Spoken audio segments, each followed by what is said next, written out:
अवसर पर अपने संबोधन से हम सबका मार्गदर्शन करें। माननीय प्रधानमंत्री महोदय।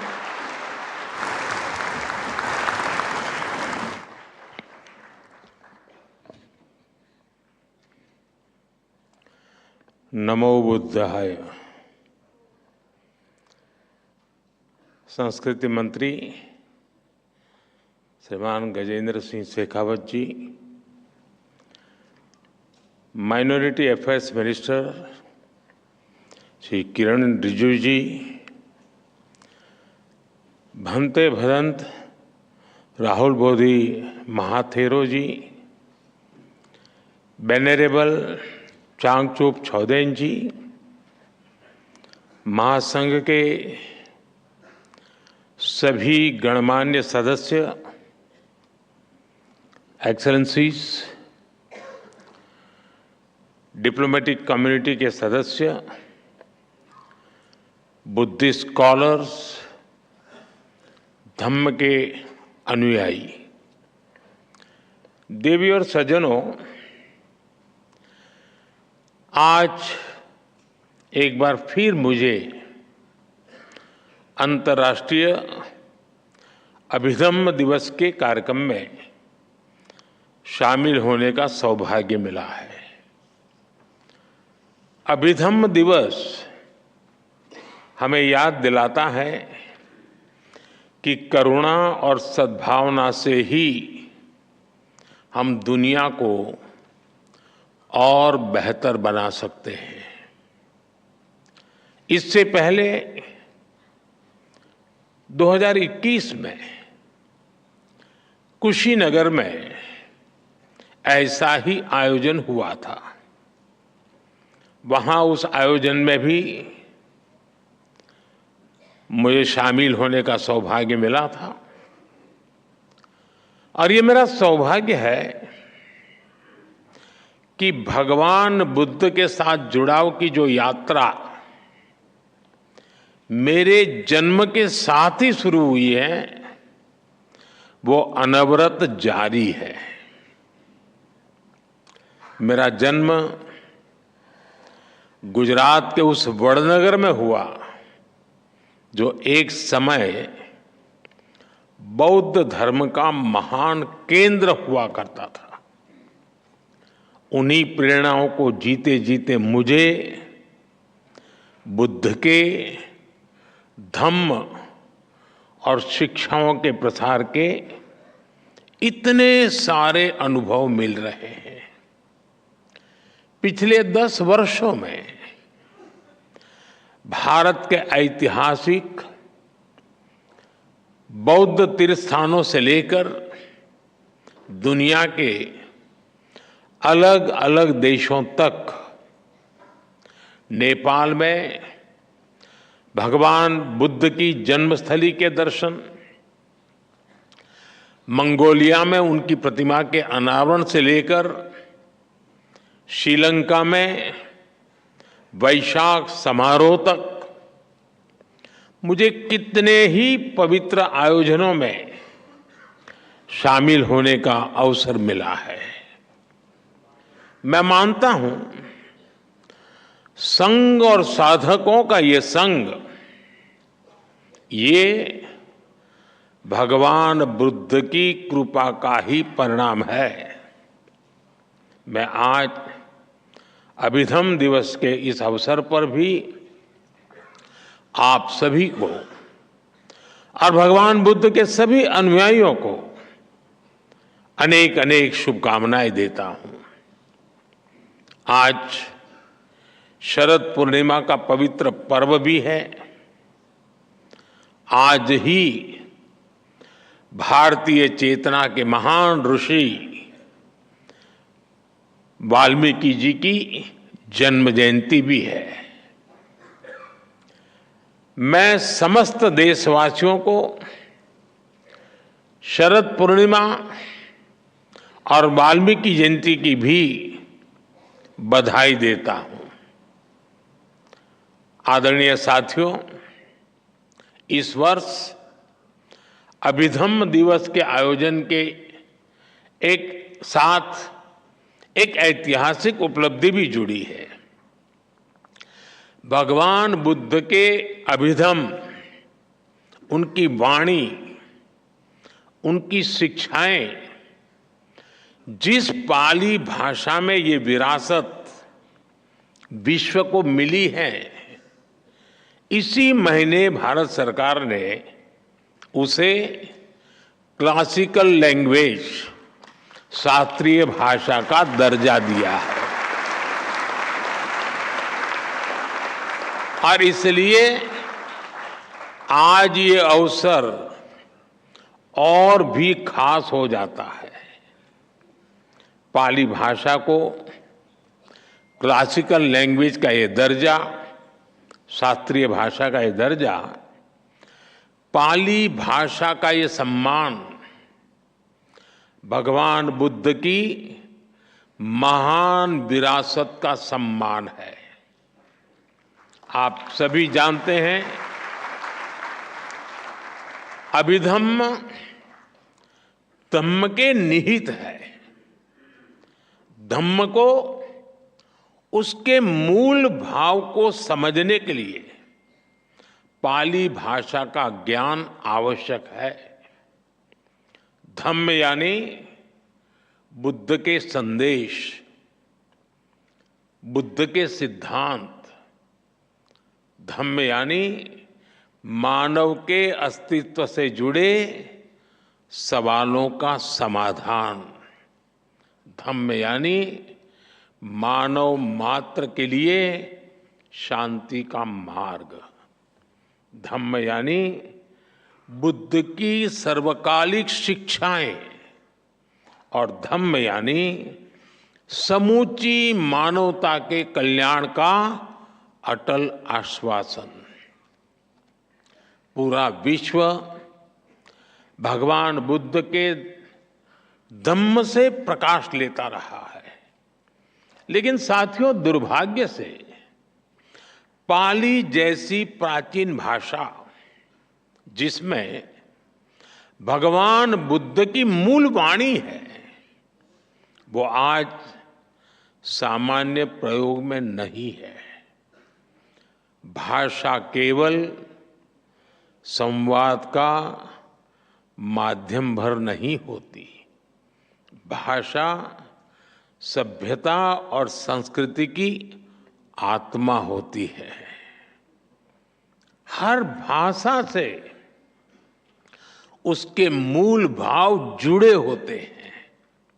इसलिए भगवान बुद्ध की वाणी को उसके मूल भाव के साथ जीवंत रखने के लिए पाली को जीवंत रखना, ये हम सबकी जिम्मेदारी है।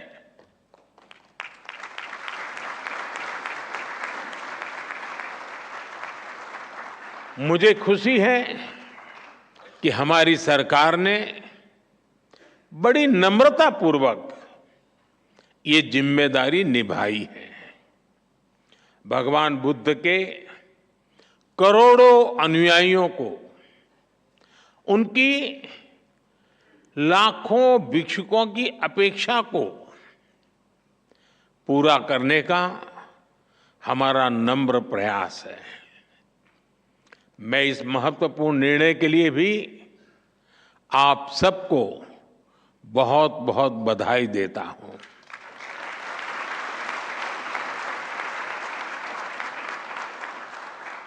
आदरणीय साथियों,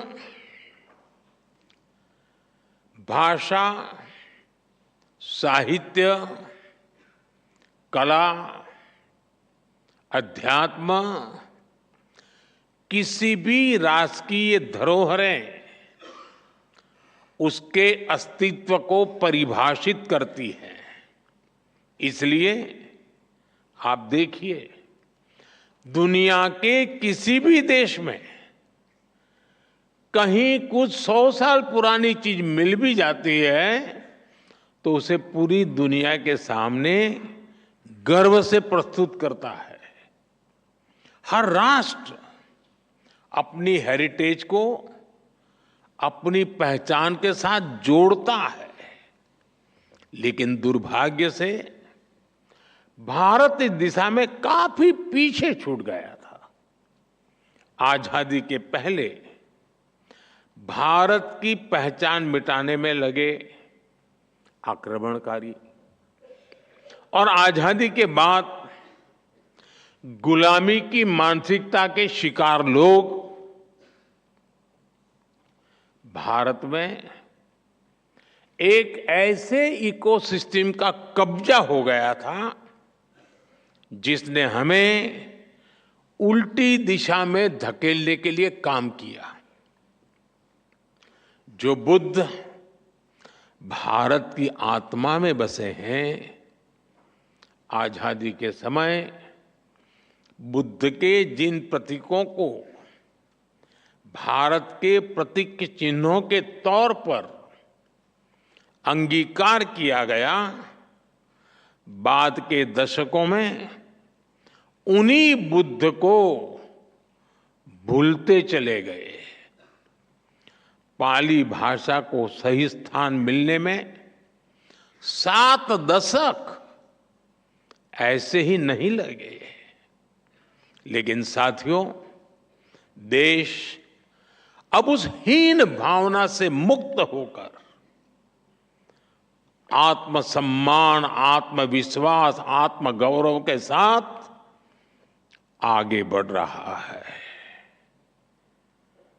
देश इसी बदौलत बड़े फैसले कर रहा है। इसलिए आज एक और पाली भाषा को शास्त्रीय भाषा, क्लासिकल लैंग्वेज का दर्जा मिलता है, तो साथ ही यही सम्मान मराठी भाषा को भी मिलता है।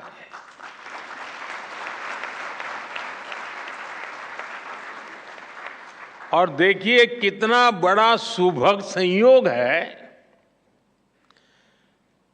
कि बाबा साहब आम्बेडकर से भी ये सुखद रूप से जुड़ जाता है। बौद्ध धर्म के महान अनुयायी हमारे बाबा साहब आम्बेडकर, पाली में उनकी धम्म दीक्षा हुई थी और वो स्वयं उनकी मातृभाषा मराठी थी। इसी तरह हमने बांग्ला, असमिया और प्राकृत भाषा को भी शास्त्रीय भाषा, क्लासिकल लैंग्वेज का दर्जा दिया है।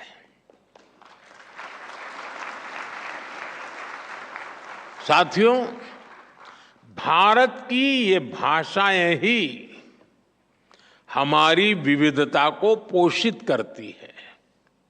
अतीत में हमारी हर भाषा ने राष्ट्र निर्माण में अहम भूमिका निभाई है।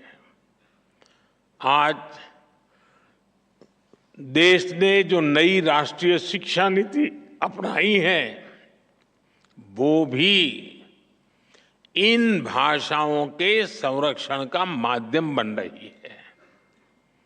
देश के युवाओं को जब से मातृभाषा में पढ़ाई का विकल्प मिला है, मातृभाषाएं और ज्यादा मजबूत हो रही है। साथियों, हमने अपने संकल्पों को पूरा करने के लिए लाल किले से पंच प्राण का विजन देश के सामने रखा है। पंच प्राण यानी विकसित भारत का निर्माण, गुलामी की मानसिकता से मुक्ति, देश की एकता, कर्तव्यों का पालन और अपनी विरासत पर गर्व। इसलिए आज भारत तेज विकास और समृद्ध विरासत के दोनों संकल्पों को एक साथ सिद्ध करने में जुटा हुआ है। भगवान बुद्ध से जुड़ी विरासत का संरक्षण इस अभियान की प्राथमिकता है। आप देखिए, हम भारत और नेपाल में भगवान बुद्ध से जुड़े स्थानों को बुद्ध सर्किट के रूप में विकसित कर रहे हैं। कुशीनगर में इंटरनेशनल एयरपोर्ट भी शुरू किया गया है। लुम्बिनी में India international centre for Buddhist culture and heritage का निर्माण हो रहा है। लुम्बिनी में ही बुद्धिस्ट यूनिवर्सिटी में हमने डॉक्टर बाबा साहब Ambedkar chair for Buddhist studies की स्थापना भी की है। बोधगया, श्रावस्ती, कपिलवस्तु, सांची, सतना और रीवा जैसे कई स्थानों पर कितने ही डेवलपमेंट प्रोजेक्ट चल रहे हैं। 3 दिन बाद 20 अक्टूबर को मैं वाराणसी जा रहा हूं, जहां सारनाथ में हुए अनेक विकास कार्यों का लोकार्पण भी किया जाएगा। हम नए निर्माण के साथ साथ अपने अतीत को भी सुरक्षित कर रहे हैं। पिछले 10 वर्षों में हम 600 से ज्यादा प्राचीन धरोहरों, कलाकृतियों और अवशेषों को दुनिया के अलग अलग देशों से वापस भारत लाए हैं। 600 से ज्यादा, और इनमें से कई अवशेष बौद्ध धर्म से संबंधित है। यानी बुद्ध की विरासत के पुनर्जागरण में भारत अपनी संस्कृति और सभ्यता को नए सिरे से प्रस्तुत कर रहा है। आदरणीय साथियों, भारत की बुद्ध में आस्था केवल अपने लिए ही नहीं, बल्कि पूरी मानवता की सेवा का मार्ग है। दुनिया के देश जो भी बुद्ध को जानने और मानने वाले लोग हैं, उन्हें हम इस मिशन में एक साथ ला रहे हैं। मुझे खुशी है, दुनिया के कई देशों में इस दिशा में सार्थक प्रयास भी किए जा रहे हैं। म्यांमार, श्रीलंका, थाईलैंड समेत कई देशों में पाली भाषा में टीकाएं संकलित की जा रही है। भारत में भी हम ऐसे प्रयासों को तेज कर रहे हैं। पारंपरिक तरीकों के साथ साथ हम पाली को ऑनलाइन प्लेटफॉर्म्स, डिजिटल आर्काइव्स और ऐप्स के जरिए भी प्रमोट करने की तरफ आगे बढ़ रहे हैं।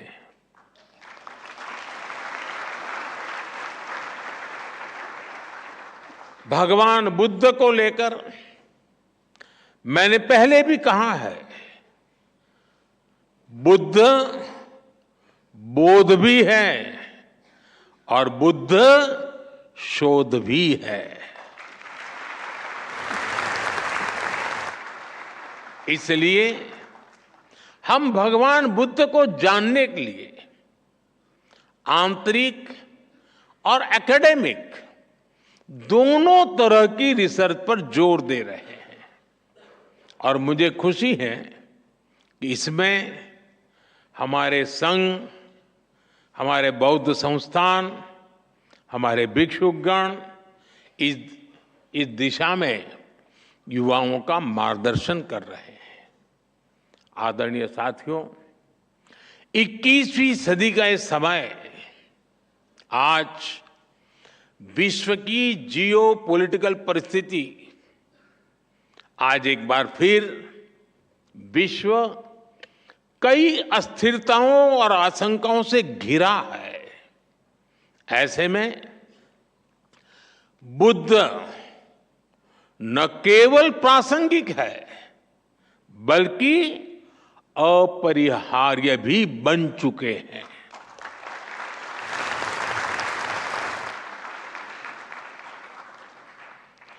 मैंने एक बार यूनाइटेड नेशंस में कहा था, भारत ने विश्व को युद्ध नहीं बुद्ध दिए हैं।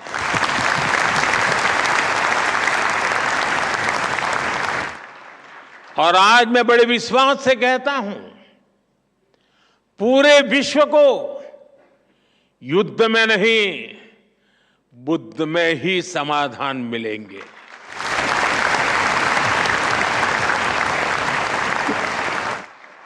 मैं आज अभिधम्म पर्व पर पूरे विश्व का आह्वान करता हूं, बुद्ध से सीखिए, युद्ध को दूर करिए, शांति का पथ प्रशस्त करिए, क्योंकि बुद्ध कहते हैं नत्थि संति परम सुखम, अर्थात शांति से बड़ा कोई सुख नहीं है।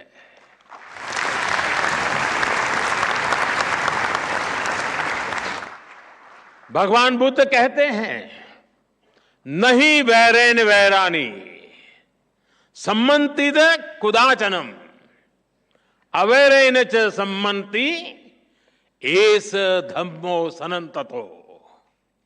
वैर से वैर, दुश्मनी से दुश्मनी शांत नहीं होती। वैर अवैर से, मानवीय उदारता से खत्म होता है। बुद्ध कहते हैं भवतु सब मंगलम, यानी सबका मंगल हो, सबका कल्याण हो। यही बुद्ध का संदेश है, यही मानवता का पथ है। आदरणीय साथियों, 2047 तक के ये 25 वर्ष का कार्यकाल, इस 25 वर्ष को अमृत काल की पहचान दी है। अमृत काल का ये समय भारत के उत्कर्ष का होगा। ये विकसित भारत के निर्माण का कालखंड होगा। भारत ने अपने विकास का जो रोडमैप बनाया है, उसमें भगवान बुद्ध की शिक्षाएं हमारा पथ प्रदर्शन करेगी। ये बुद्ध की धरती पर ही संभव है कि आज दुनिया की सबसे बड़ी आबादी संसाधनों के उपयोग को लेकर सजग है। आप देखिए, आज क्लाइमेट चेंज के रूप में इतना बड़ा संकट दुनिया के सामने है।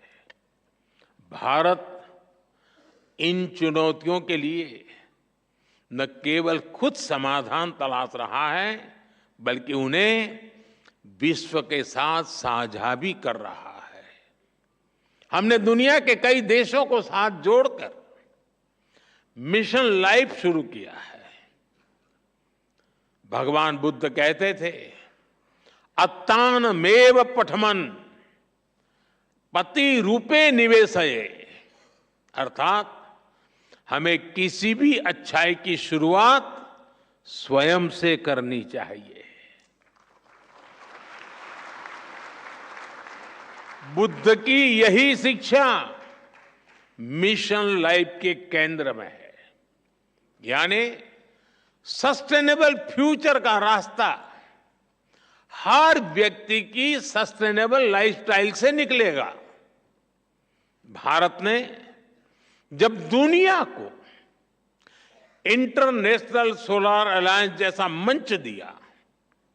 भारत ने जब G20 की अपनी अध्यक्षता में ग्लोबल बायोफ्यूल अलायंस का गठन किया, भारत ने जब one sun one world one grid का विजन दिया, तो उसमें बुद्ध के विचारों का ही प्रतिबिंब दिखता है।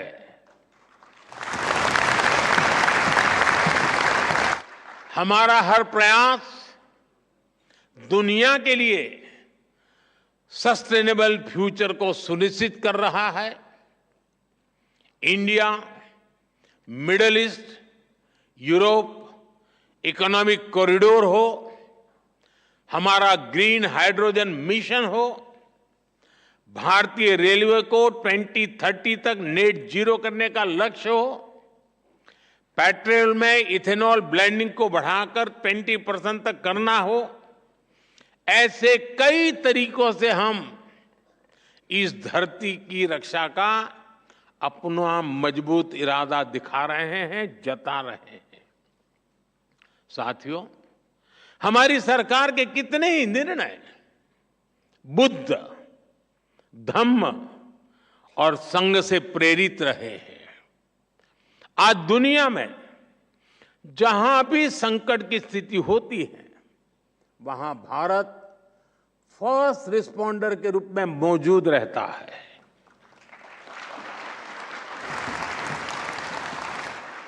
यह बुद्ध के करुणा के सिद्धांत का ही विस्तार है। चाहे तुर्की में भूकंप हो, श्रीलंका में आर्थिक संकट की स्थिति हो, कोविड जैसी महामारी के हालात हो, भारत ने आगे बढ़कर मदद का हाथ बढ़ाया है। विश्व बंधु के रूप में भारत सबको साथ लेकर चल रहा है। आज योग हो या मिलेट से जुड़ा अभियान, आयुर्वेद हो या नेचुरल फार्मिंग से जुड़ा अभियान, हमारे ऐसे प्रयासों के पीछे भगवान बुद्ध की भी प्रेरणा है। आदरणीय साथियों, विकसित होने की तरफ बढ़ रहा भारत अपनी जड़ों को भी मजबूत कर रहा है। हमारा प्रयास है कि भारत का युवा साइंस और टेक्नोलॉजी में विश्व का नेतृत्व करे, और साथ ही हमारा युवा अपनी संस्कृति और अपने संस्कारों पर भी गर्व करे। इन प्रयासों में बौद्ध धर्म की शिक्षाएं हमारी बड़ी मार्गदर्शक है। मुझे भरोसा है हमारे संतों और भिक्षुकों के मार्गदर्शन से, भगवान बुद्ध की शिक्षाओं से हम सब साथ मिलकर निरंतर आगे बढ़ेंगे। मैं आज के इस पवित्र दिवस पर इस आयोजन के लिए आप सभी को एक बार फिर अनेक अनेक शुभकामनाएं देता हूं।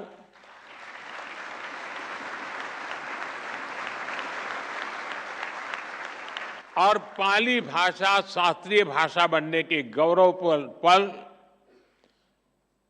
के साथ साथ उस भाषा के संरक्षण संवर्धन के लिए हम सबकी एक सामूहिक जिम्मेवारी भी बनता है। उस संकल्प को हम लें, उसे पूरा करने का प्रयास करें। यही अपेक्षाओं के साथ मैं फिर एक बार आप सबका बहुत बहुत धन्यवाद करता हूं। नमो बुद्धाय।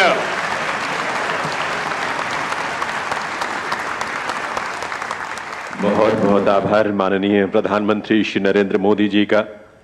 विश्व भर में मानव के कल्याण और शांति के प्रति आपकी प्रतिबद्धता हम सबको प्रेरित करती है। भगवान बुद्ध के उपदेशों और जीवन के मर्म को आपने जिस रूप में आत्मसात किया है, वो भारत के लिए नहीं बल्कि पूरे विश्व के लिए